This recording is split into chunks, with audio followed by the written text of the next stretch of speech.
Alappuzha DYSP മധുബാബുവിനെതിരെ സംസ്ഥാനത്തിന്റെ വിവിധ ഭാഗങ്ങളിൽ നിന്ന് ഗുരുതരമായ നിരവധി പരാതികളാണ് ഉയർന്നു വരുന്നത്. ഇപ്പോഴിതാ സിനിമാ നിർമ്മാതാവ് ഷീല കുര്യൻ കൂടി മധുബാബുവിനെതിരെ ഒരു ആരോപണം ഉന്നയിക്കുകയാണ്. അവർക്ക് നേരിട്ട ദുരനുഭവം സോഷ്യൽ മീഡിയ വഴിയാണ് തുറന്നു പറഞ്ഞത്. എന്താണ് ആ സംഭവം എന്നുള്ളത് ഷീല കുര്യൻ തന്നെ 24 വ്യക്തമാക്കുകയാണ്. മാഡം, ഈ മധുബാബുവിൽ നിന്ന് എന്താണ് നിങ്ങൾക്ക് നേരിടേണ്ടി വന്നത്?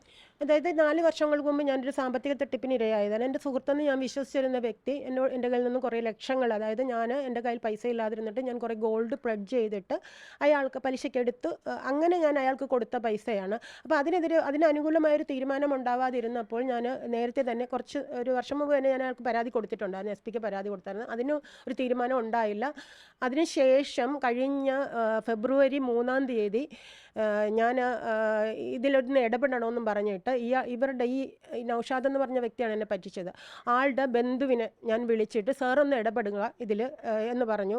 അയാളോട് വളരെ സൗമ്യമായിട്ട് അയാൾ എന്നോട് സംസാരിച്ചത് അന്ന് സൗമ്യമായിട്ട് തന്നെയായിരുന്നു. പക്ഷെ അന്ന് വൈകിട്ട് അയാളുടെ വൈഫ് എന്നെ വിളിച്ചിട്ട് എടി പിഴച്ചവളെ എന്ന് സംബോധന ചെയ്തുകൊണ്ട് നീ എന്നെ എൻ്റെ മോളുടെ വീട്ടിൽ വിളിക്കുവോ എന്നുള്ള രീതിയിൽ ഒരു 2-3 മിനിറ്റിനുള്ളിൽ അവരൊരു 15 പ്രാവശ്യം എന്നെ പിഴച്ചവളെ എന്ന് വിളിച്ചിട്ടുണ്ട്. അപ്പം ഞാൻ കഷ്ടപ്പെട്ട പണം അവരടിച്ചു മാറ്റിയിട്ട് എന്നെ പിഴച്ചവളായിട്ട് ചിത്രീകരിക്കുകയും എല്ലാം കൂടെ ആയപ്പോൾ ഞാൻ വല്ലാതെ വിഷമിച്ചു. അങ്ങനെ ഞാൻ SP ക്ക് വീണ്ടും പിറ്റേന്ന് പരാതി കൊടുത്തു. SP അത് സാറ് പറഞ്ഞു ഓക്കെ നമുക്ക് നോക്കാം എന്താണെന്ന് വെച്ചാൽ ചെയ്യാമെന്നുള്ള രീതിയിൽ പറഞ്ഞിട്ട് എന്നെ DYSPയുടെ ഓഫീസിലേക്ക് അവിടെ നിന്ന്. പക്ഷേ എനിക്ക് ഈ DYSPയുടെ കുറിച്ച് നേരത്തെ ഞാൻ കേട്ടിട്ടുണ്ടായിരുന്നു എനിക്ക്. പക്ഷേ അങ്ങോട്ടാണ് അവർ വിട്ടത്. അപ്പം ഞാൻ അവിടെ ചെന്നപ്പം മധുബാബു ആണ് അവിടെ ഉള്ളത്. ആള് തീരുമാനം ഉണ്ടാക്കാമെന്നൊക്കെ ആദ്യം പറഞ്ഞെങ്കിലും പിന്നീട് എന്നെ വിളിച്ചു വരുത്തി. പിറ്റേ 2 ദിവസം കഴിഞ്ഞപ്പോഴത്തേക്ക് എന്നെ വിളിച്ചു വരുത്തി. അപ്പോൾ ഞാൻ പോലീസ് സ്റ്റേഷനിൽ ചെന്നപ്പോൾ ആ സ്റ്റേഷനിലെ പോലീസുകാർ തന്നെ ഞാൻ ചോദിച്ചു നിങ്ങൾ അന്വേഷിക്കാൻ പോയിരുന്നോ? അന്വേഷിച്ചപ്പോഴത്തേക്ക് അയാളെക്കുറിച്ച് വളരെ നെഗറ്റീവായിട്ടുള്ള ഒരു റിപ്പോർട്ടാണ് കിട്ടിയത്. അയാൾ ഒരുപാട് പേരെ ചതിച്ചിട്ടുണ്ട് എന്നുള്ള രീതിയിലൊക്കെ പറഞ്ഞു. പക്ഷേ അകത്ത് കയറി കഴിഞ്ഞപ്പോൾ ഈ പ്രതിയെന്ന് ആരോപിക്കപ്പെട്ട ഞാൻ ആ സ്ത്രീക്കെതിരെ കൊടുത്ത പരാതിക്കാണ് എന്നെ അന്ന് വിളിച്ചു വരുത്തിയിരിക്കുന്നത്. പക്ഷേ അവർ വരാതെ അവരുടെ ഭർത്താവായ മിസ്റ്റർ നൗഷാദാണ് അവിടെ വന്നിരിക്കുന്നത്. ഒരു പ്രതിയായ കുറ്റം ആരോപിക്കപ്പെട്ട വ്യക്തിക്ക് പകരം നമ്മുടെ ഒരു ബന്ധുവും വന്നിട്ട് കാര്യമില്ല. അപ്പോൾ അവരെ വിളിച്ചു വരുത്തുന്നതിന് എന്നിട്ട് ഇയാൾ അതിന് റിയാക്ഷൻ ഇല്ലാതെ ഞാൻ എന്തോ തെറ്റ് ചെയ്ത രീതിയിൽ എവിടെ തെളിവ് വാട്സപ്പ് കോളിൽ വിളിച്ചതിന് എനിക്ക് തെളിവ് കൊടുക്കാനില്ല. പിന്നെ ഒരു സ്ത്രീയും തന്നെ പിഴച്ചവളെന്ന് ഒരാൾ വിളിച്ചു എന്ന് വെറുതെ പോലും തമാശയ്ക്ക് പോലും പറയില്ല എന്നൊരു ബോധം ഇയാൾക്കും ഉണ്ടാവേണ്ടതായിരുന്നു. പക്ഷേ ഇയാൾ വളരെ അപമര്യാദയായിട്ടാണ് എന്നോടന്ന് സംസാരിച്ചതും പെരുമാറിയതും. എന്നിട്ട് അവർ ഈ പ്രതിയായി ആരോപിക്കപ്പെട്ടെന്ന് ആ നൗഷാദിൻ്റെയൊക്കെ മുന്നിൽ വെച്ച് അവർക്ക് അനുകൂലമായി അവരെ ബോധ്യപ്പെടുത്താൻ വേണ്ടി അവർക്ക് അനുകൂലമായി എൻ്റെ മുന്നിൽ വെച്ച് റിപ്പോർട്ട് എഴുതുകയാണ്. അതായത് ഞാൻ അവർക്കൊപ്പമാണ്, ഞാൻ നിങ്ങൾക്കൊപ്പമാണെന്ന് അവരെ ബോധ്യപ്പെടുത്തണമായിരുന്നു. അതായത് ശരിക്കും പറഞ്ഞാൽ ഞാൻ ആ FB പോസ്റ്റിൽ എഴുതിയതുപോലെ ഒരു റിയൽ വേർഷനാണ് തുടരും സിനിമയിലെ ജോർജ് സാറിൻ്റെ ചില സിനിമകളിൽ കാണുന്ന വില്ലൻ്റെ അതേ മുഖമാണ് എനിക്കന്ന് തോന്നിയത്. അതിനുശേഷം എനിക്ക് മനസ്സിലായി പോലീസിൽ നിന്നും എനിക്ക് നീതി കിട്ടാനില്ല, ഞാൻ കൊടുത്തത് പോയി, അല്ലെന്നുണ്ടെങ്കിൽ ഞാൻ ചതിക്കപ്പെട്ടു. അതിനോടൊപ്പം തന്നെ ഞാൻ അപമാനിക്കപ്പെടുകയും ചെയ്തു. അപ്പോൾ അതിനുശേഷം ഞാൻ വേറെ ഒരു പോലീസിലും എനിക്ക് മധുബാബു എന്തുകൊണ്ടായിരിക്കും അവർക്ക് അനുകൂലമായി നിൽക്കുന്നത്? അത് അവരിൽ നിന്ന് എന്തെങ്കിലും ഗുണം അയാൾക്ക് ഉണ്ടായി കാണുമായിരിക്കും. അല്ലെങ്കിൽ ഒരു സ്ത്രീയെ ഇങ്ങനെ അപമാനിക്കാൻ നിന്ന് കൊടുക്കില്ല. ഇപ്പോൾ 4 വർഷം എനിക്ക് നഷ്ടപ്പെട്ട പണം ഞാൻ സഹിച്ചിട്ട് 4 വർഷത്തിന് ശേഷം ഞാൻ ഒരു പോലീസ് സ്റ്റേഷനിലേക്ക് ചെന്നിട്ടുണ്ടെന്നുണ്ടെങ്കിൽ എൻ്റെ നിവർത്തികേട് കൊണ്ടാണ്. അത് അയാൾക്ക് മനസ്സിലാക്കാൻ കഴിയുന്നില്ലെങ്കിൽ അദ്ദേഹത്തിൻ്റെ വീട്ടിലും സ്ത്രീകളും കുട്ടികളും ഒക്കെ ഉണ്ടാവും. ഇതുപോലെ ചതിക്കപ്പെട്ടവർ മാത്രമേ അതിൻ്റെ വേദന അറിയൂ. പ്രത്യേകിച്ച് ഞാനൊരു സിംഗിൾ മോമാണ്, ഞാനൊരു മോന് വേണ്ടി ജീവിക്കുന്ന ഒരു അമ്മയാണ്. അപ്പോൾ അതിൻ്റെ എല്ലാ കാര്യങ്ങളും ഞാൻ അവിടെ പറഞ്ഞ് മനസ്സിലാക്കിയിരുന്നു ഇദ്ദേഹത്തെ. സാർ എനിക്ക് വേറെ ആരും ഇല്ല, എനിക്ക് ഫിസിക്കലി ഞാൻ വീക്കാണ്, മെൻ്റലി ഞാൻ ഡിപ്രസ്ഡാണ്, ഇതൊക്കെ ഞാൻ പറഞ്ഞിരുന്നു. പക്ഷേ അയാൾ എനിക്കൊപ്പം നിൽക്കുക അയാൾ സത്യം എവിടെയെന്ന് ഒന്ന് അന്വേഷിക്കാനുള്ള ഒരു ബാധ്യത അയാൾക്കുണ്ടായിരുന്നു. പക്ഷെ അതൊന്നും ചെയ്തില്ല. അവരുടെ മുന്നിൽ അവരെ ബോധ്യപ്പെടുത്തണമായിരുന്നു ഇയാൾക്ക്. അതായത് ഞാൻ നിങ്ങൾക്കൊപ്പമാണ്, അതായത് നൗഷാദിനും കുടുംബം അറ്റ്ലീസ്റ്റ് ആ സ്ത്രീ ഒന്ന് വിളിച്ചു വരുത്താനുള്ള ഇന്ന് അവർ 2 പേരും രാജ്യം വിട്ട് ജീവിക്കുകയാണ്. 2 പേരെയും രാജ്യം വിടാൻ ഇയാൾ അങ്ങനെ ചെയ്തത് കൊണ്ടാണ് അവർക്ക് രാജ്യം വിടാൻ പറ്റിയത്. അതർവൈസ് എന്തെങ്കിലും ഒരു ചെറിയൊരു തീരുമാനം നിങ്ങൾ എന്തെങ്കിലും രീതിയിൽ സെറ്റിൽ ചെയ്യൂ, അല്ലെങ്കിൽ പോട്ടെ സാമ്പത്തിക പ്രശ്നത്തിൽ പോലീസിന് ഇടപെടാൻ പറ്റില്ല എന്ന് പറഞ്ഞാലും എന്നെ ഈ സംബോധന ചെയ്തൊരു വാക്കിൻ്റെ പേരിൽ അയാൾക്ക് അവരെ ഒന്ന് ചോദ്യം ചെയ്യാമായിരുന്നു. എന്താണ് സംഭവിച്ചത്, നിങ്ങളത് പറഞ്ഞിട്ടുണ്ടോ എന്ന് ചോദിക്കാനുള്ള ഒരു ഉത്തരവാദിത്തം അവർക്കുണ്ടായിരുന്നില്ല. സമൂഹത്തിൽ മാന്യമായിട്ട് ജീവിക്കുന്ന അറിയപ്പെടുന്ന ഒരു വ്യക്തി, ഞാനും അങ്ങനെ തന്നെ ഒരു വ്യക്തിയല്ലേ, ഞാൻ വെറുതെ ഈ കാര്യം പറയില്ല എന്നൊക്കെ ബോധമുണ്ടോ അല്ലേ? അപ്പോൾ തീർച്ചയായിട്ടും എൻ്റെ മനസ്സിൽ ഇയാളൊരു വില്ലനാണ്. സിനിമ പോലീസ് ഡിപ്പാർട്ട്മെൻറ്റിലെ ഏറ്റവും ഞാൻ ഞാൻ കണ്ടതിൽ ഏറ്റവും വലിയ വില്ലൻ തന്നെയാണ്.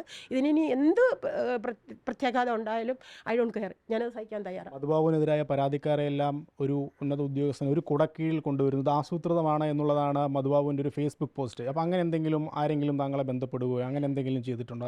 ആസൂത്രണം അയാൾക്കെതിരെ പരാതികൾ ഒരുമിച്ച് കൊണ്ടുവരാൻ നടക്കുന്നതായി ഉണ്ടോ? ഞാനീ പറഞ്ഞതൊക്കെ എൻ്റെ എക്സ്പീരിയൻസ് ആണ്. അതിനുള്ള തെളിവുകൾ എൻ്റെ കയ്യിൽ ഞാൻ പറയില്ല, ഞാനിപ്പോൾ പണം കൊടുത്തതിനും അവിടെ ചെന്നതിനും ഒക്കെ ഉള്ള തെളിവുകൾ അവിടെ ഉണ്ട്. എന്നെ ഞാൻ പറയില്ല, എന്നെ ആ വാക്ക് വിളിച്ചത് അത് റെക്കോർഡ് ചെയ്താൽ നിങ്ങൾക്ക് എവിടെ നിന്ന് എന്തെങ്കിലും ഓപ്ഷൻ അതിലുണ്ടെങ്കിൽ റെക്കോർഡിങ് എടുക്കൂ. അതാണ് എനിക്ക് പറയാനുള്ളത്. എനിക്ക് ആരും പറയുന്നതല്ല, എൻ്റെ മുന്നിലുള്ള ഞാൻ അനുഭവിച്ച സത്യങ്ങളാണ് ഞാൻ ഈ പറഞ്ഞത്. അല്ലാണ്ട് എൻ്റെ പുറകിലും മുന്നിലും ഒന്നും ആരില്ല. എനിക്കത് വേണ്ടതാണ്. ഞാൻ ഇൻഡിപെൻഡൻ്റ് ആയിട്ട് ജീവിക്കുന്ന ഒരു സ്ത്രീയാണ്. എനിക്കതൊന്നും പേടിയില്ല.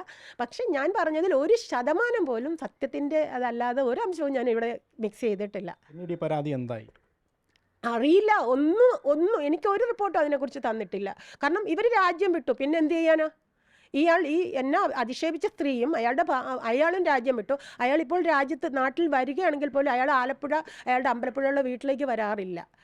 കാരണം ഒരുപാട് പേരെ പറ്റിച്ചിട്ടാണ് അയാൾ പോയിരിക്കുന്നത്. ഒരുപാട് പേർക്ക് ഇതുപോലുള്ള ദുരനുഭവങ്ങൾ അയാളിൽ നിന്നുണ്ടായിട്ടുണ്ട്. ഇതെല്ലാം ഞാൻ അവിടെ പറഞ്ഞതാണ്. സത്യത്തിൻ്റെ ഒരല്പമെങ്കിലും പോലീസിൽ ഉണ്ടാവണം.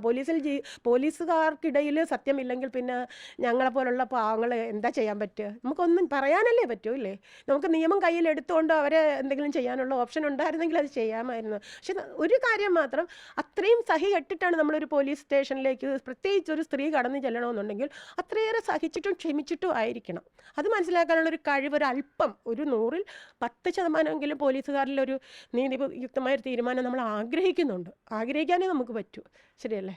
ഈ ഓഫീസിലെത്തിയപ്പോൾ എന്താ ഒരു മാനസികാവസ്ഥ എന്തായിരുന്നു ഇയാളുടെ ഈ പെരുമാറ്റം കേട്ടപ്പോൾ? ഞാൻ വല്ലാതെ ഡിപ്രസ്ഡായി. എന്ന് പറഞ്ഞാൽ ഞാൻ അവിടെ തന്നെ കരഞ്ഞു കേട്ടാണ്. ഭയങ്കരമായിട്ട് ഞാൻ അലറി കരഞ്ഞിട്ടാണ് ഞാൻ അവിടെ നിന്ന് ഇങ്ങോട്ട് പോരുന്നത്. ശരി, എനിക്ക് ഇവിടെയും നീതി നിഷേധിക്കപ്പെട്ടല്ലോ. എൻ്റെ അവസ്ഥ വളരെ പരിതാപകരമാണ്. കാരണം ഞാൻ ഒരുപാട് പൈസ എൻ്റെ സിനിമയിൽ പോയി. അല്ലാണ്ടുള്ള പൈസ ഞാൻ ഇത് കടമെടുത്തു, പലിശക്കെടുത്ത് 4 വർഷമായിട്ട് ഞാൻ പലിശ അടച്ചുകൊണ്ടിരിക്കുന്ന ഒരു വ്യക്തിയാണ്. ഇയാൾക്ക് വല്ലവർക്കും വേണ്ടിയിട്ട് അതിനൊരു സൊല്യൂഷൻ ഉണ്ടാവാൻ വേണ്ടി. കാരണം കോടതി വഴി പോയാൽ വർഷങ്ങൾ എടുക്കും. ആ സമയമൊക്കെ ഞാൻ ഇതിന് പലിശ അടച്ചുകൊണ്ടിരിക്കണം. അതുകൊണ്ടാണ് ഞാൻ പോലീസ് സ്റ്റേഷൻ അഭയം പ്രാപിച്ചത്. പക്ഷെ അവിടെ നിന്ന് എനിക്ക് ജസ്റ്റിസ് കിട്ടില്ല എന്ന് എനിക്ക് ബോധ്യമായപ്പോൾ പിന്നെ അതിൻ്റെ പുറകെ നടന്ന് എൻ്റെ ഹെൽത്ത്, ഞാൻ വല്ലാതെ ഡിപ്രഷനിലാക്കി പോയി. ഇപ്പോഴും ഡിപ്രഷനിൽ തന്നെയാണ്. ഇപ്പോഴും ഞാൻ ഇത് കണ്ടപ്പോൾ സത്യത്തിൽ എനിക്കൊരു അല്പം ആശ്വാസമായി. ദൈവം എന്നൊരു ശക്തി ഉണ്ടെന്ന് എനിക്ക് മനസ്സിലായി. കാരണം എന്നെ വേദനിപ്പിച്ച ഒരു വ്യക്തിക്ക് എന്തെങ്കിലും ദൈവം കൊടുക്കുന്നുണ്ടല്ലോ, ഇല്ലേ? അതാണ് എൻ്റെ ഒരു സമാധാനം. പക്ഷേ ഞാൻ അതിൻ്റെ പുറകെ പോകണമെന്ന് ചോദിച്ചാൽ എനിക്ക് പോകാൻ ആഗ്രഹമുണ്ട്. പക്ഷേ എൻ്റെ ഹെൽത്ത് സമ്മതിക്കുന്നില്ല, എൻ്റെ മെൻ്റൽ ഹെൽത്തും സമ്മതിക്കുന്നില്ല. അതുകൊണ്ടാണ് വല്ലാതെ ഡിപ്രഷൻ എന്ന് പറഞ്ഞാൽ ആർക്കും അത് മനസ്സിലാവില്ല. ഞാൻ ഒറ്റയ്ക്ക് ജീവിക്കുന്നതാണ്. എന്ത് സംഭവിച്ചാലും എനിക്കറിയില്ല. എന്ത് സംഭവിക്കുമെന്ന് അറിയാതെ പേടിക്കുന്ന ഒരാളാണ്. സാമ്പത്തികത്തിന് പകരമായിട്ട് സാമ്പത്തികം തന്നെ വേണം. അതിനോട് കൂടെ നമ്മളെ പിഴച്ചവളെന്ന് വിളിച്ച് അധിക്ഷേപിക്കുന്ന ഒരു വ്യക്തിത്വം എന്ന് പറയുമ്പോൾ അവരോടൊന്ന് ചോദിക്കാമല്ലോ, നിങ്ങൾ ചെയ്തിട്ടുണ്ടോ എന്ന് ചോദിക്കാമല്ലോ. അതാണ് എനിക്ക് പറയാനുള്ളത്. താങ്ക്സ്. എന്തായാലും മധുബാബുവിൻ്റെ ഓഫീസിൽ നേരിട്ട ദുരനുഭവം പറയുമ്പോഴും ഷീല കുര്യൻ്റെ കണ്ണുകൾ നിറഞ്ഞൊഴുകുകയാണ്. അത്രത്തോളം ഒരു മാനസികാവസ്ഥയിലായിരുന്നു അന്ന് മധുബാബു ഇവരെ എത്തിച്ചത് എന്ന ഈ കണ്ണുനീരിൽ നിന്ന് നമുക്ക് മനസ്സിലാകാം. ഇത്രയുമൊക്കെ ചെയ്തിട്ടും ഇത്രയൊക്കെ ആരോപണങ്ങൾ വന്നിട്ടും യാതൊരു ഭയവുമില്ലാതെ പരാതികളെ പുച്ഛിച്ചു തള്ളുകയാണ് ഡിവൈഎസ്പി മധുബാബു. എന്തു നടപടി ഇനി ഉണ്ടാകുമെന്നുള്ളത് കാത്തിരുന്ന് കാണാം. ആലപ്പുഴയിൽ നിന്ന് ഷിബിൻ ബഷീറിനൊപ്പം അശ്വിൻ പാലാഴി, 24.